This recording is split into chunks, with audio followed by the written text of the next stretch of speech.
¿Por qué no me llevas a tu casa esta noche? Hoy imposible, Maje, pero bueno, quedamos la semana que viene si quieres. Vale, pues igual otro día sí. Pero el polvo que me podías echar hoy, ese ya te lo has perdido. Fóllame.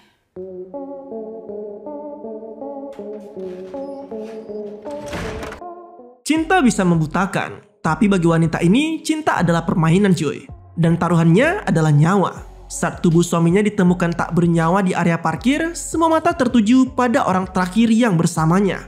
Apa yang tampak seperti tragedi rumah tangga perlahan terungkap sebagai skema licik penuh kebohongan yang begitu mengerikan, perselingkuhan, dan manipulasi.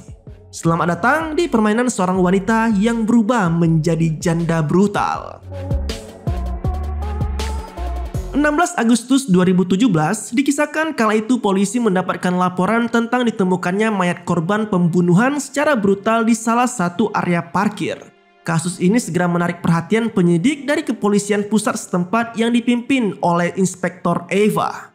Korban ditemukan baru menikah kurang dari setahun dengan Maje, seorang perawat yang tampak rapuh dan berduka. Tak butuh waktu lama, Eva dengan jam terbangnya yang tinggi bisa dengan mudah menemukan sejumlah kejanggalan dalam kasus tersebut.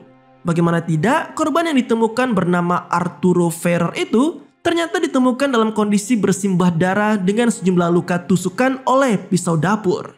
Namun yang aneh, mobil korban malah didapati dalam kondisi utuh, kecuali satu jendela belakang saja yang pecah dan tak ada benda berharga milik korban yang hilang. Dengan kata lain, Arturo bukanlah murni korban perampokan atau aksi kriminal seperti yang biasa dijumpai oleh Eva, melainkan ada motif tersembunyi dari pelaku yang kini masih menjadi misteri.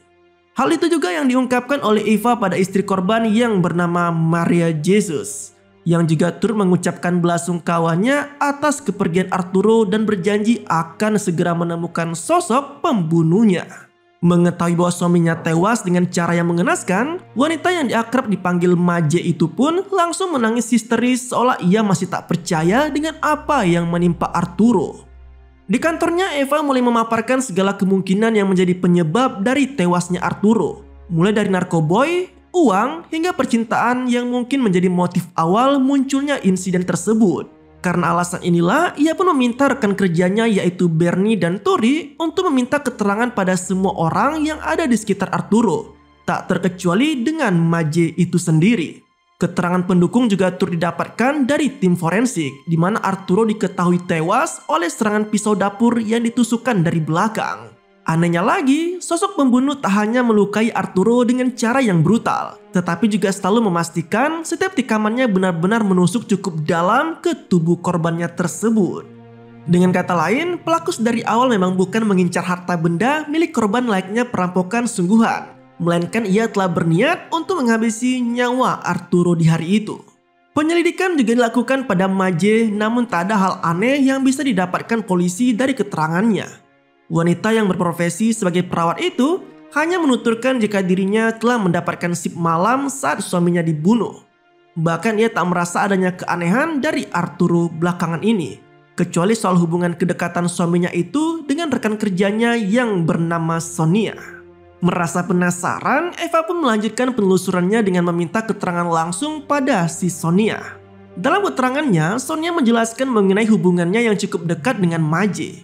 Namun tidak dengan Arturo itu sendiri, ia bahkan mengaku tak pernah bertemu dengan Arturo kecuali mendengar cerita miring tentang pria tersebut dari Maje. Ia menjelaskan jika selama ini Arturo merupakan sosok suami yang posesif. Bahkan Maje yang ingin sekedar minum-minum dengan Sonia saja harus dilakukan ketika Arturo sedang pulang ke rumah orang tuanya. Disinilah kejanggalan makin dirasakan oleh Eva. Pasalnya, Maje yang sempat menyebut adanya kedekatan Arturo dengan Sonia malah tak sesuai dengan keterangan yang ia dapat langsung dari wanita tersebut. Konyolnya lagi, Sonia juga mengaku tak pernah bertemu dengan Arturo. Bahkan ia tak hanya sekedar minum-minum saja dengan Maje, melainkan juga kerap pergi ke klub malam dan mencari hiburan dari pria-pria baru yang dikenalnya di tempat tersebut. Termasuk salah satunya adalah Daniel. Mendapati nama baru, penelusuran pun langsung dilakukan oleh Bernie pada pria tersebut. Namun di luar dugaan, Daniel ternyata bukanlah sosok pembunuh yang mereka cari. Pasalnya, di malam saat kejadian, Daniel malah diketahui tengah bermesraan dengan Maje. Dengan kata lain, Daniel tak hanya keluar dari daftar tersangka saja, Tetapi secara tak langsung juga menjelaskan bagaimana Maje telah berbohong soal shift malam yang sempat diakuinya di kantor polisi tempo hari. Tak mau dibuat penasaran, Eva lalu mendatangi Maje untuk meminta keterangan langsung darinya. Konyolnya, Maje yang terpojok tak hanya mengakui kebohongannya soal shift malam dan perselingkuhannya dengan Daniel saja. Akan tetapi, ia juga keceplosan soal perselingkuhannya dengan pria lain bernama Elias dan Andres. Parahnya lagi, aksi perselingkuhan dengan Andres ternyata ia lakukan tepat sebulan sebelum pernikahannya dengan Arturo cuy. Atas tindakan bodoh tersebut, rencana pernikahan Maje dan Andres sempat terancam gagal. Bahkan ia sampai dimusuhi oleh keluarga calon suaminya itu. Namun karena kepolosan dan kebaikan Arturo, Maje pun akhirnya bisa ia nikahi meski pada akhirnya perselingkuhan tetap saja dilakukan oleh istrinya tersebut. Merasa seperti dikerjai, Eva yang kesal pun akhirnya mulai menyadap ponsel Maje. Tujuannya sudah pasti adalah demi mendapatkan keterangan sekaligus bukti yang mengarah motif asmara sebagai penyebab dari terbunuhnya Arturo. Dari penyadapan ponsel inilah terungkaplah bagaimana busuknya Maje di belakang Arturo. Ia tak hanya sekedar pergi minum-minum tanpa sepengetahuan suaminya saja, tetapi Maje juga telah tidur dengan beberapa pria yang ia temui selama ini. Termasuk berbohong pada Daniel jika dirinya telah memiliki suami yang sah.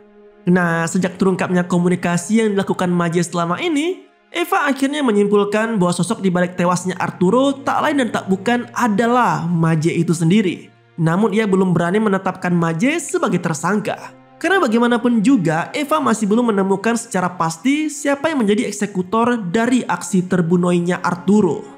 Di tengah-tengah peliknya kasus pembunuhan Arturo, Eva malah dibuat terguncang oleh berita tewasnya Bernie. Rekan kerjanya yang sudah dianggap seperti saudara sendiri itu diketahui telah dibunuh saat mencoba melawan penjahat yang dijumpainya di jalan. Karena kondisi tersebut, Eva yang turut berkabung akhirnya terpaksa harus beristirahat sejenak setidaknya untuk menenangkan diri hingga siap kembali bekerja mengusut kasus tewasnya Arturo. Singkat cerita, 2 bulan pun berlalu, perkembangan kasus terbunuhnya Arturo kini mulai memasuki babak baru. Di luar dugaan, Turi yang masih memantau komunikasi dari ponsel Maje malah mendapati petunjuk baru yang memberi titik terang atas tewasnya Arturo.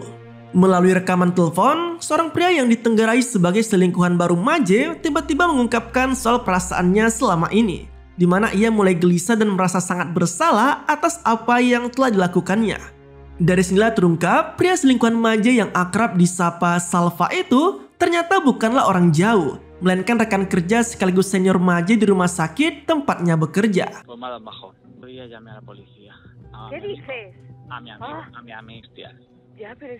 Nah, dalam kilas balik, diperlihatkanlah bagaimana Maje dan Arturo memulai rumah tangga mereka dengan pernikahan. Namun sayang, tabiat buruk seorang Maje yang suka selingkuh ternyata masih melekat bahkan ketika ia telah menjadi istri sah dari Arturo. Nah, Maje digambarkan bukan lagi sekedar wanita yang gemar selingkuh saja cuy. Lebih parahnya lagi, ia bahkan seperti memiliki koleksi pribadi tentang pria-pria mana saja yang bisa memuaskan hasrat lapis legitnya. Nah, sejak saat itulah, Maje seperti memiliki kebahagiaan baru ketika bisa tidur dengan pria selain suaminya sendiri. Bahkan ia sampai menganggap dirinya sangat tertekan ketika tengah bersama Arturo. Tak cukup sampai di situ, Maje yang mulai terlena dengan dunianya sendiri malah terpikir untuk menyingkirkan Arturo dari kehidupannya. Namun bukan dengan menceraikannya, melainkan ingin benar-benar menghabisi nyawa Arturo. Bukan tanpa alasan, ide gila itu muncul lantaran Maje juga ingin bisa mendapatkan uang asuransi atas kematian suaminya tersebut.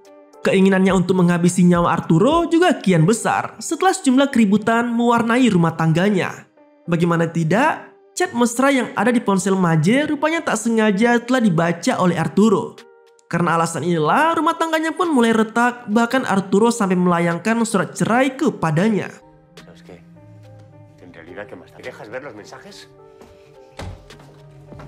Alih-alih tak mau diceraikan tanpa mendapatkan uang sepeser pun, Maje mulai merayu setiap pria selingkuhannya untuk membantunya menghabisi nyawa Arturo. Namun sayang, tak ada satupun pria yang mau menuruti permintaan tersebut. Mereka agaknya masih berpikir waras dan hanya menganggap Maje sebatas pelampiasan nafsu saja. Di tengah kebuntuan, Maje yang mulai menyerah dan bingung mencari cara untuk menyingkirkan Arturo malah menemukan sosok baru yang bisa dimanfaatkan untuk melancarkan niat jahatnya tersebut. adalah Salvador Rodrigo, pria parubaya yang menjadi rekan kerja dan diam-diam menaruh perasaan pada Maje selama ini. Meski sama sekali tak tertarik pada pria tersebut, namun Maje yang tak mau kehilangan kesempatan akhirnya menjalin hubungan terlarang dengan pria yang akrab dipanggil Salva itu. Dengan segala bujuk rayu dan tipu daya busuknya, Maje akhirnya berhasil membuat Salva berani untuk menghabisi nyawa Arturo.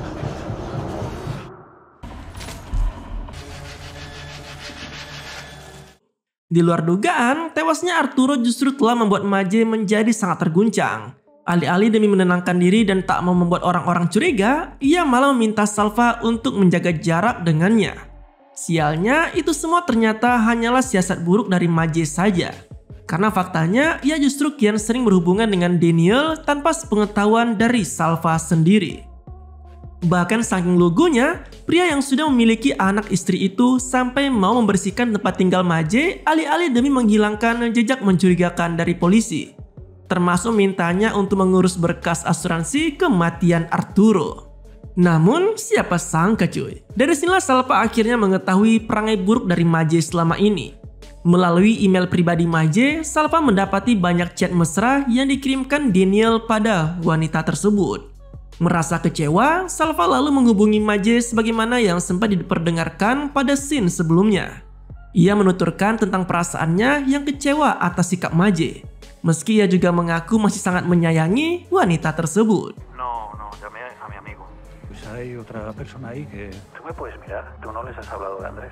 Berbekal bukti rekaman suara dari ponsel Maje, Eva dan timnya akhirnya berhasil membekuk kedua tersangka tanpa perlawanan. Salva ditangkap di rumah sakit tempat kerjanya, sementara Maje ditangkap saat sedang bersama Daniel.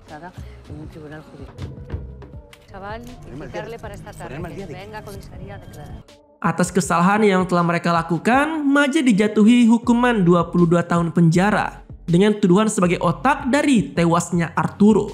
Sedangkan Salva yang menjadi eksekutor dan dinilai telah kooperatif selama proses pemeriksaan, akhirnya dijatuhi hukuman selama 17 tahun penjara. Dan kisah mengerikan ini pun berakhir. Pada akhirnya keadilan tetap berbicara cuy. Sang janda yang dulu tersenyum tenang di balik kebohongan, kini menjalani hari-harinya di balik jeruji besi. Kekasih yang ia kendalikan harus menanggung hukuman panjang atas darah yang menodai tangannya. Semua kebohongan, semua rayuan, semua manipulasi runtuh di hadapan kebenaran. Karena tak peduli seberapa rapat kamu menutupinya, kebenaran selalu menemukan jalan untuk keluar. Kisah ini mengingatkan kita bahwa cinta tanpa kejujuran hanyalah jebakan yang menunggu meledak. Manipulasi mungkin bisa menipu untuk sementara, tapi kebenaran dan karma selalu datang. Bahkan jika butuh waktu lama, dan ketika itu terjadi, tidak ada yang bisa lari darinya. Jadi, berhati-hatilah pada senyuman yang terlalu manis, karena di baliknya bisa saja tersembunyi racun mematikan. Terima kasih telah menonton sampai habis dan tetap santuy. Sampai jumpa pada video selanjutnya.